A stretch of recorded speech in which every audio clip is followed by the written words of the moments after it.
This film was produced in 1965 by the United States Department of Agriculture.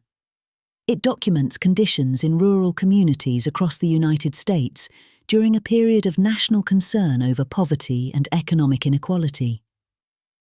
The film presents the experiences of families, workers, and children living in isolated regions and reflects how these conditions were understood and addressed at the time.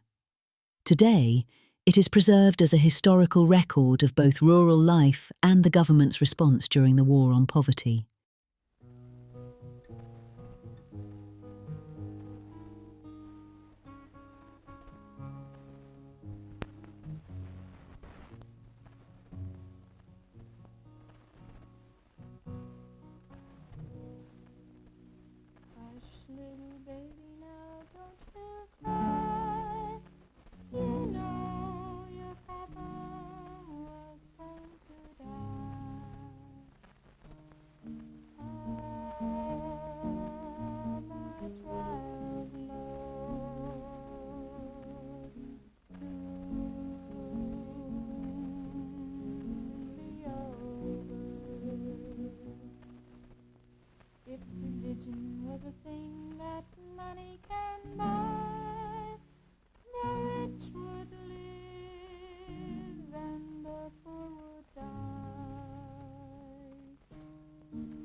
$17.5 million people.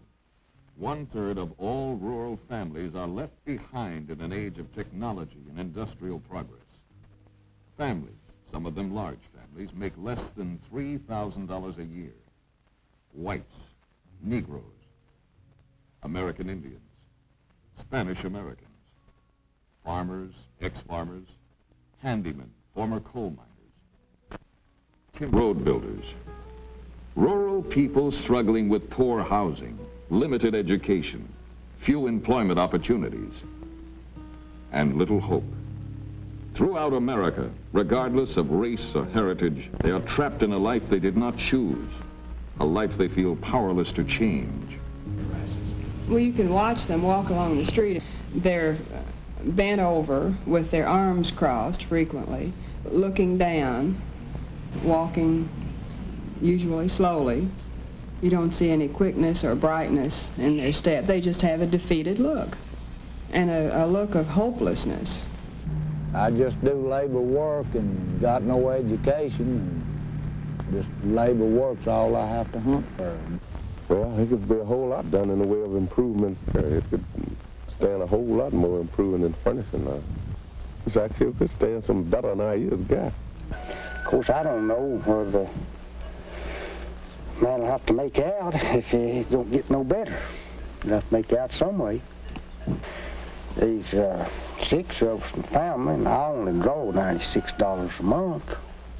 $96 a month for 6. Clothe them, send them to school. Yet we now know their lives can be changed.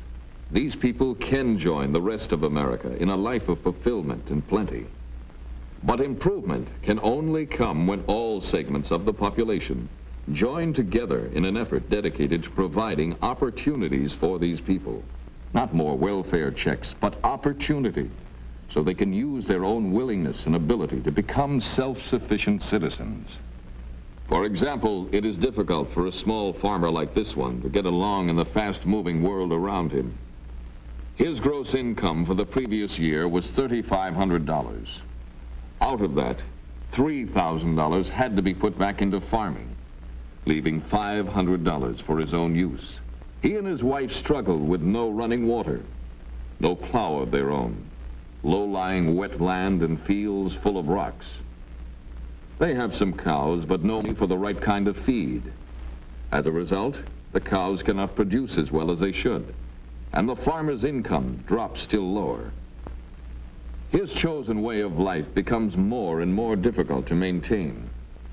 He is ambitious, proud of the farm buildings that he built himself, sorry to have to owe money for necessities, and distressed at the prospect of losing his farm. I know if I get the right amount of help, assistance on this farm, I know I could make a go of it, could make ends meet, and if I can't stay here, I would have to lose it. I surely wouldn't know what else to do, because I've done no other work in farming. I've been here all my life, and I sure would like to stay here. When farmers leave, it affects the entire area. At one time, there was large families living here. They made their living over the farm by farming the small fields. They raised their own vegetables in their own gardens. But it seems like that is all gone. It slipped away from us. If we could help them just a little to live in these small communities and make a home here, we think it would be of great benefit to our cities and also our rural areas. The loss of this type of farm, the family farm, has been a great disaster to our particular part of the world here. It has taken the people away from us. Our little communities, our towns have lost the trade and the business. The people have lost and the soil has lost. It's a losing proposition, and our whole philosophy of life out here, the family farm, is being destroyed. Some communities are seeking ways to help the farmers and keep them on the land. We've had a demonstration farm program in connection with our work to help improve on livestock and on having better crops and in building up the soil and various forms of conservation. But we have moved more to the project method in order to suggest ways in which our people can at least supplement their income. One of the things that we are trying to do is to carry on work at our sorghum mill. Here people raise cane and then bring it to the mill for processing. This is a project in which we have been able to get the people to take much of the initiative. We have provided some leadership, however. We have a full-time director of economic development in our program. The purpose of this project, this sorghum project, is to help the people of this area to help themselves. What we are really trying to do is to help really two classes of people, those farmers who would bring cane in to the mill, and also to help those who might be able to work here at the mill. One of the firm convictions that we do have about our mountain people is that they do want to help themselves if given an opportunity. It doesn't necessarily have to be a sorghum project, but we feel one of the most important things is that local communities organize themselves and attempt to work at helping themselves together rather than depending on someone else to come in from the outside and furnish all the resources in terms of leadership and finances. It'll mean most when local communities can organize themselves and develop projects together. But industry is only part of the answer. Sometimes a relatively small improvement can mean the difference between success and failure. The most important thing is, in this valley of ours here, is the water. Without water, we cannot do anything. Every year, the people of this farming community put up a brush dam in an effort to get water for their crops. But every year, the dam washed away in the floods. Many people got discouraged, left their farms, and moved away. Those who remained refused to be defeated. This time, they worked with the state and federal governments and received technical help and some equipment. The people worked without any pay to build the new dam, and it has outlasted the floods. The dam you see behind us now is the most important thing for the people in this community, and mostly because we made it with our own hands, and the people are very proud because they've done the work themselves. What shall do last night? Rural poverty involves more than the specific problems of farmers. Its effects are widespread. Children are especially hard hit. By nature, full of life, exuberant, eager to learn, children are crushed by poverty. Hunger, malnutrition, and disease often stifle these young lives before they have a chance to develop. They're undernourished, malnourished rather. They get worms. Now, it's a pitiful thing to say, but 80 out of 100 children in some of these schools have parasitosis, which means worms. It's common knowledge that literally thousands of children go to school each day and go throughout the day with anything to eat because they do not have lunchroom money. Well, I would love to see them have a hot lunch, for one thing.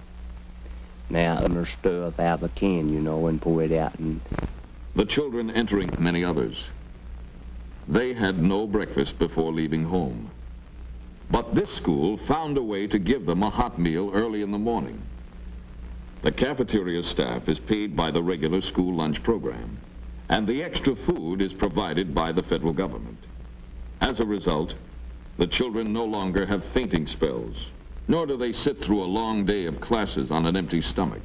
What about the child who comes from an inadequate home where he gets no encouragement from his parents, where he doesn't have enough to wear, he doesn't have enough to eat, he comes to school hungry, he comes to school without having any experience in the past with books, anyone at home to help him? The attitude of the family is that of frustration and despair. We're hoping that in the daycare center, a demonstration research project to give these children an opportunity to have the experiences, social and educational, to better prepare them for the first grade and later education. These children of this particular area, without this experience, would be spending most of their time in the homes which are not equipped to give them the type of advantages which we are at the daycare center. It is our hope that by giving these children free school experience, they will be ready for learning when they do enter the first grade. The Meadowbrook Daycare Center has been in operation now a little over a year. We recognize the fact that a lot of our young boys and girls in the grammar grades were staying home to take care of children. So therefore we were interested in providing some type of supervised care for these children. Then another thing that we thought in terms of, if we could get the daycare center started, it would mean for some people a gainful employment. Another thing that we were very concerned with was the fact that these children's parents would be able to work and they wouldn't have to worry about what are their children doing at home. Another thing is the fact that other communities in their county are interested in trying to provide some type of supervised care for the children. I think the problem of basic education for our children is a critical one, and one that we don't really see the total picture on. The schools can't do the whole job. With the kids in school, it gets pretty hard. When they run out of clothes, we have 9. One is my oldest boy quit school last year. Last year he didn't go to school. We did all we could. We talked to him, and my brother used to write to him and talk to him and tell him, but I guess he just didn't want to go to school anymore.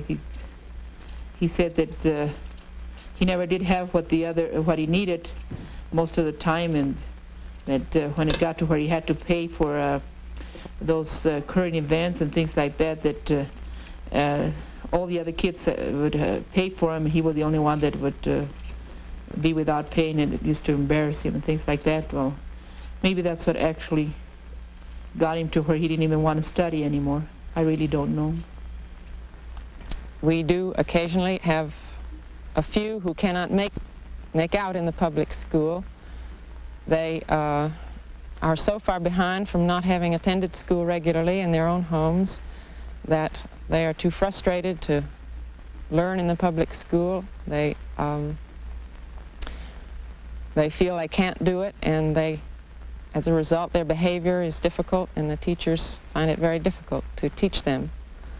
For these children, we have a special class here on our campus where they can hopefully receive the kind of individual attention they can use to get a new attitude toward learning and an interest in learning which they haven't had before. These children at the present time are all teenagers working about on a 3rd or 4th grade level. In the 3 weeks that I have worked with them, I've gotten to know, of course, more about them and can see what difference there is between a child here in the hills who has had a rough home environment to one who would be in another state or another area. I feel that just from work standards themselves, work habits, and their attitude about their own selves, that they would be much different if they had had a good, normal home upbringing.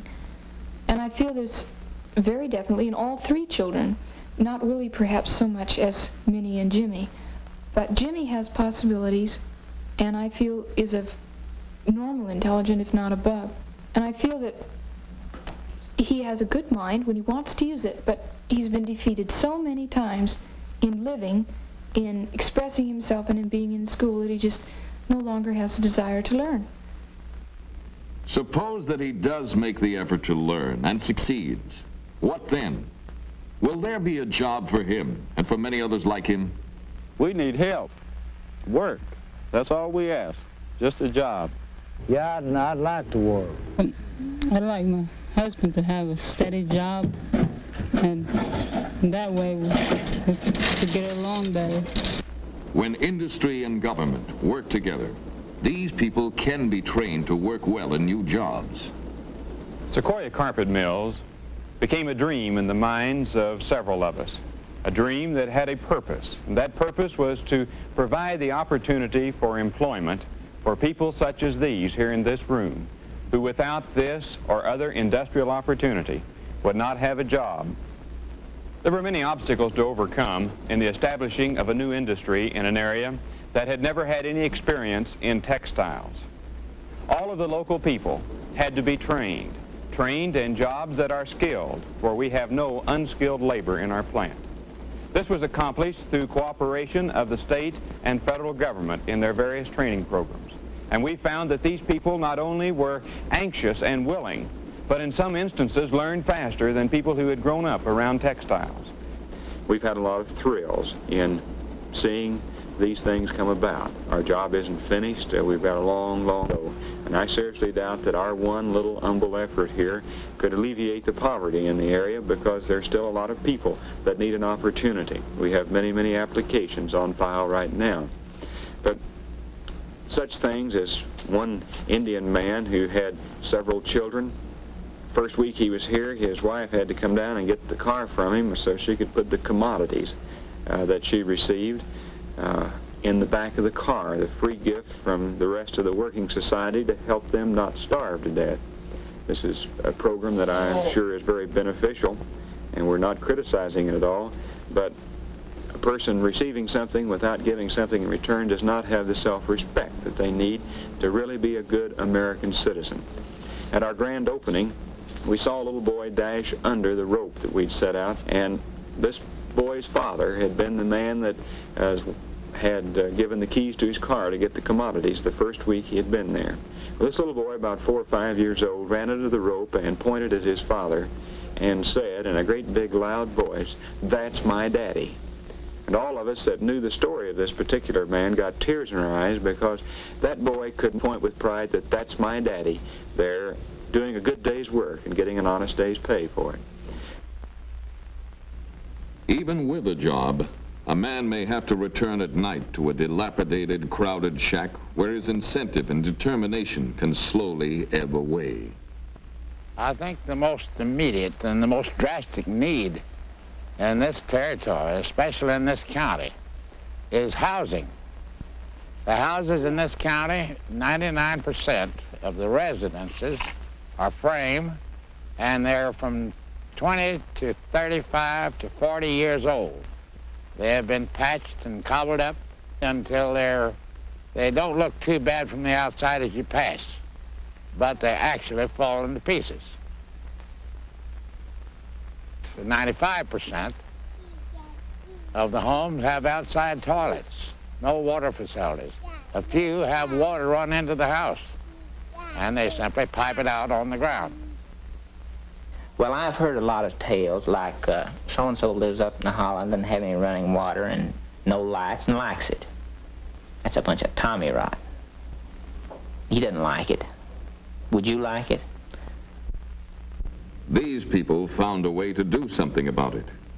With a government loan only sufficient to buy materials, this family set about repairing their house themselves. It is not an easy job after working a long day on their farm, but they are succeeding because of their powerful desire for something better. My husband and I were so worried about getting our house fixed for this winter. And then we started worrying how we would be able to go on with the house. We didn't have any material to work on it. And my husband couldn't do anything about it. He had to work to support the family, and while he was working, he couldn't do anything here. Well, anyway, we found out from somebody that we could have a loan. So I talked with my husband, and we finally decided to go and see about it. And I don't know what we had done with our home if it hadn't been for help for us, and we hadn't had that loan. I put all this paneling and ceilings and plastering inside, outside. I guess by December I'm going to be ready with it. I hope so. So I do all my best in my house for my family to live better. This is only one family among millions.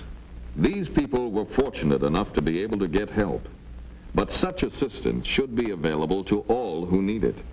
Massive programs must be launched, programs that consider the fact that impoverished communities can contribute only a small part of the necessary funds. The people of each community must get to know each other, understand each other, and finally, act together. It seems to me that this is what we've got to do. Any county that is really interested has got to bring together a good, strong basis of public support. Not only a few interested persons. There's got to be representation from boards of county commissioners, from city governors, from all of the agencies that are concerned, schools, community colleges, industrial education centers, welfare and health agencies, employment service. And there's also got to be representation, involvement, participation by leaders in the communities where the people live that most need help. We've got to understand how these people look on life, what they see as the barriers to their finding jobs, finding opportunities for themselves and their children. Hayter's Gap, a mountain community in Washington County, Virginia. A community like many others, where a few men became concerned and anxious to do something for their town. The important thing was to unify the people who were scattered throughout the area. Seizing upon the idea of a community club, they held their first meeting. A meeting that included about 70 members of the community itself and people from all the government branches in the county. One thing was stressed: everyone had to be involved. To do this, they launched a number of programs, particularly in the field of recreation, baseball games in the afternoon and picnics in the evening. But money was needed for these projects. To raise it, they set up a lunch stand in a donated garage, and rotating groups of volunteers from the community operated it on weekends. Now the community wanted to broaden the scope of its projects, involve the whole county, do more to help the people. To accomplish this, the director of the program wrote a letter asking for help.